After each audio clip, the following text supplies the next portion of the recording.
for the Susan Taylor Podcast, where we discuss the yoga of mind, medicine, and healing.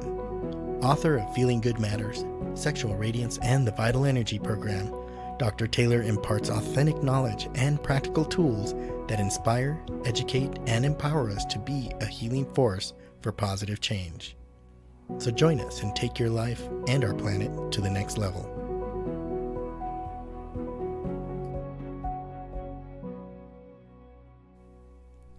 Hello and welcome to Podcast 59, The Highly Resilient Brain, 3 Pillars. Today I'd like to talk to you about 3 areas that we need to look at when we want to optimize and produce a resilient mind-brain complex. And they are diet and nutrition, sleep and rest, and lifestyle habits.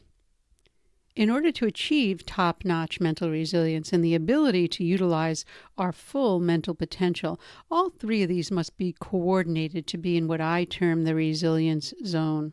And that's a state of mental wholeness and balance. These are 3 equally important parts of mental resilience and performance. The key word here is balance. Keeping your mind-body-brain complex in balance means the 3 aspects of mental performance and resilience are actually in harmony and operating at their peak. And all 3 of these need to be addressed and nourished.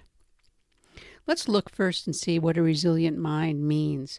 A resilient mind has 3 qualities: learning and comprehension, processing and retaining knowledge, and memory or recall. I'll repeat them again. Learning and comprehension, processing and retaining knowledge, and memory or recall.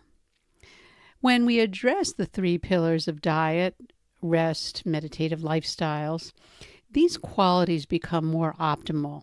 So as we incorporate these dietary habits, sleep and rest I'm putting together, as well as lifestyle I'm putting with meditative lifestyle, then we can actually optimize our resilience. Let's first look at diet and what we look for. We want to feed our brain and mind, as I mentioned in our last podcast, intelligent nutrients. Eating foods with their natural intelligence, if that means that they're natural and pure, they haven't been adulterated by toxins or chemicals or by the way they're processed.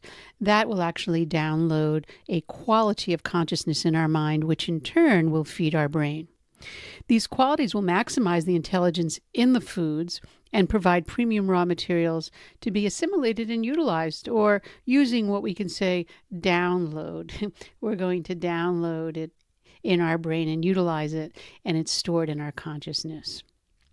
So our digestive system will take this food in and extract not only the nutrients, but the subtle qualities of what I call the intelligence, and that will be stored in our consciousness and affect our brain. Anyway, that'll come at another time, but because it's a nutritional energetic principle of food, and it's how we digest our food, that becomes our consciousness. When foods are as close to their state as in a natural, possible situation, nutrition is at its peak value, and this is transferred, as I said, into our consciousness and how we're thinking. Foods that have been genetically altered, for example, processed or refined, canned or preserved, artificially colored or flavor, grown in devitalized soil, you've heard me say, well, they're stripped of their natural intelligence. They don't even have their own immune system anymore. Immunity is very, very big, and plants have their own immunity. But when we spray to protect them, we think we're protecting them. We're actually decreasing their natural immunity, and therefore there's a decrease in natural intelligence. So the foods become very weak in their intelligence and disturb the intellect and the coordination among the 3 aspects that I spoke about with mental performance and resilience. When we cook with fresh organic ingredients, it takes a little more time and we have to find it, and possibly more expensive. It's definitely worth the effort, because your brain and your entire physiology will repay that effort with higher resilience and ultimate peak performance brain. The diet that I usually suggest to clients is plant-based. It doesn't mean people cannot eat animal products, because we do live in a culture that has that as one of their foundation stones, eating non-vegetarian. But I do suggest more plant-based. And, for those that are able or wanting to vegetarian, that requires a little bit more as far as preparation and, formality of how you're going to prepare the beans, etc. because grains, beans, and legumes are part of the vegetarian diet, and they must be properly prepared, especially if we want to minimize the lectins and products, things that are really not good for our digestive system. Notice I said properly prepared, and that means like soaking, cooking, even spicing. When we spice, we actually will make it more palatable, more easily digestible, and that helps provide nutrients for the brain. Include plenty of cooked leafy greens. I always stress that. And sweet, naturally ripened fruits are excellent cleansers, so I encourage people to do that because they help flush toxins out of the body. Freshly squeezed fruit juices, I suggest, that helps deliver nutrients, and that's quickly for the mind and the body. And good healthy fats, of course, from healthy sources. Remember, fats perform essential functions in the body and brain, and I personally love to use ghee, or that's clarified organic butter, and I take it and I make it on my own. Anybody that wants the recipe, either get the book or email me, and I'll be glad to send it to you. I personally love to use ghee or clarified organic butter. It's actually delicious and valued for its ability to transport the benefits of herbs and spices that are actually mixed into that. It helps with the assimilation and the utilization when we make it and we use herbs and spices, and we infuse it with herbs and spices. And that's the way I prepare food for myself. And, you could include dairy if you like, if you're not lactose intolerant. I use raw milk. And the reason why I'm using myself is because some of you have written in and say, what do I do? So I want to just include that here in the podcast. I use whole organic raw milk, and I don't eat yogurt, but if you're going to eat yogurt, I always suggest people that spice it so that it's easily digestible. Again, you have to address your diet to your digestive capacity and constitution. And what I mean by that is you have to really look at what the season is, what part of life you're in, and what really feels good to you. You never want to really eat a diet that doesn't feel right to you. And you know intuitively what that would be. I always suggest that people include spice in their diet. It provides more than flavor if it's of a good quality spice because they're highly valued. They're highly valued specialty foods with a powerful extra component to the diet, medicinal qualities.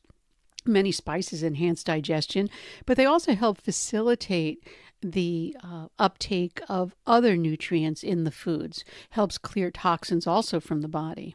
This means that the channels of our body and our mind, those that serve the brain, will be clearer. For example, black pepper, as I mentioned a few weeks back, in small quantities. That's particularly recommended for clearing the channels of the brain that promotes a free flow of oxygen to the brain. We've given a whole podcast on spices, so I always like to say, please do your own research because it's quite fascinating what you can learn about spices, because plenty of research does exist on the health benefits of simple spices like black pepper or cardamom, for example. And then create high-performance eating habits. It's important as what you eat. Sitting down to eat, focusing on the food rather than on work or a digital device or other activities, and savoring the meal are important. If you need to drink with your meal, use warm water. I always say do not use ice-cold drinks because they actually disrupt digestion and impair the assimilation of nutrients by the body, and they should therefore be avoided. The next pillar I'd like to talk about, so that was diet and nutrition. The next one I'd like to talk about is quality of sleep. Purifying your mind, your brain, because when you sleep, you actually rest the brain. The cerebral spinal fluid will bathe the brain and remove toxins. Lack of quality of sleep is our modern plague. Optimal physical and mental resilience is not possible, as I mentioned, if all those three pillars aren't in place with diet and nutrition. Now we're at rest and sleep. I'm putting rest with sleep because sleep doesn't mean rest. And lifestyle. Getting 8 hours of sleep is less important, actually, than the quality of sleep you get, which occurs when the mind is totally disconnected from the senses. In other words, you're not dreaming. That's where that deep quality sleep comes from. Remember, dreaming is a lot of activity in the mind. Yes, it's natural or normal, but if you're really entrenched in your own senses, what happens is your dreams produce more activity than you really need, and you'll wake up exhausted. Quality sleep actually recharges and rejuvenates the mind, improving our resilience.